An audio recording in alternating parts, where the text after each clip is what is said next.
तो आइए शुरू करते हैं वॉल्टर आइजैक्सन की बुक स्टीव जॉब्स से।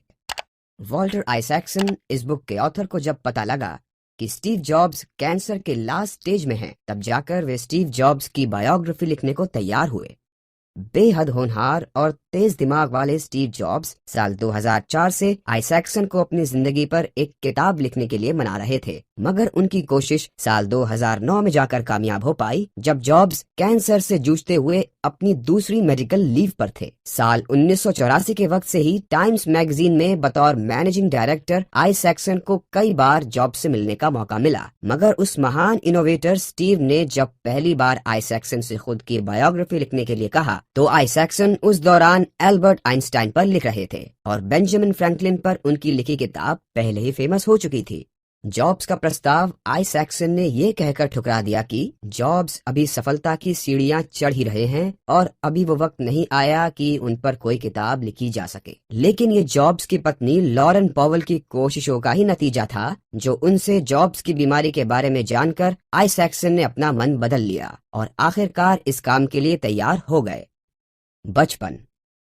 छोटी उम्र में ही स्टीव जॉब्स जान चुके थे कि उन्हें गोद लिया गया है, और ये बात उनके पिता पॉल जॉब्स और माँ क्लारा हैगोपियन ने उनसे कभी भी नहीं छुपाई। जन्म के बाद से ही उन दोनों ने स्टीव्स को पाला था। जब स्टीव जॉब्स 4 साल के थे, वो अपने पड़ोसी के घर पर एक लड़की के साथ खेल रहे थे और स्टीव ने उस लड़की को बताया कि उन्हें अडॉप्ट किया गया है। इस बात पर वो लड़की बोली कि इसका मतलब तो है कि तुम्हारे असली माँ बाप तुम्हें पसंद नहीं करते थे, इसलिए उन्होंने तुम्हें छोड़ा।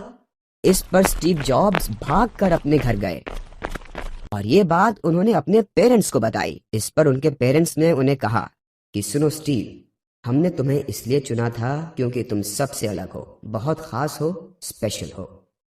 और शायद इसी वजह से स्टीव जॉब्स आत्मनिर्भर और मजबूत इरादों के इंसान बन पाए। उनके कार मैकेनिक पिता उनके पहले हीरो थे। बचपन में ही स्टीव जॉब्स इलेक्ट्रॉनिक्स में काफी इंटरेस्टेड थे, हालांकि वे पढ़ाई में कभी बहुत अच्छे नहीं रहे। क्लास में बैठना उन्हें अक्सर बोरिंग लगता था। अपने हुनर से वे अक्सर कुछ न कुछ शरारत भरा किया करते और ये सिलसिला ग्रेड स्कूल से लेकर कॉलेज तक चलता रहा।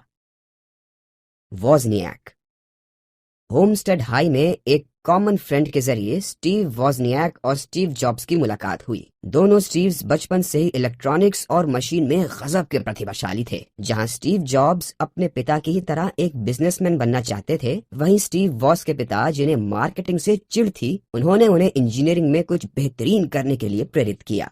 उम्र में जॉब से 5 साल बड़े होने के बावजूद वॉज बेहद शर्मीले और हद से ज्यादा पढ़ाकू थे। अपने कॉमन दोस्त की गैराज में वे जॉब से पहली बार मिले थे। इलेक्ट्रॉनिक्स में गहरी रुचि के साथ ही बॉब डायलन के म्यूजिक ने भी उनकी जोड़ी जमा दी थी।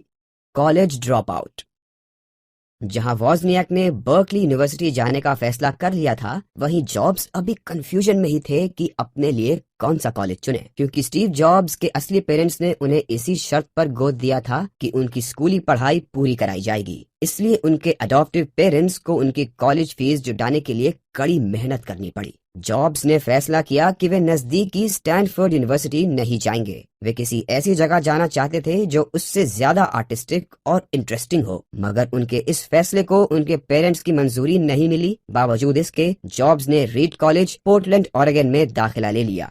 सिर्फ 1000 स्टूडेंट्स वाला ये एक कॉलेज बड़ा महंगा था और फिर अपने हिप्पी कल्चर के लिए मशहूर भी था। रीड कॉलेज में पढ़ने के दौरान कुछ ही समय बाद जॉब्स को लगा कि जो कोर्स उन्होंने चुना था वो उनके सपनों के आड़े आ रहा था।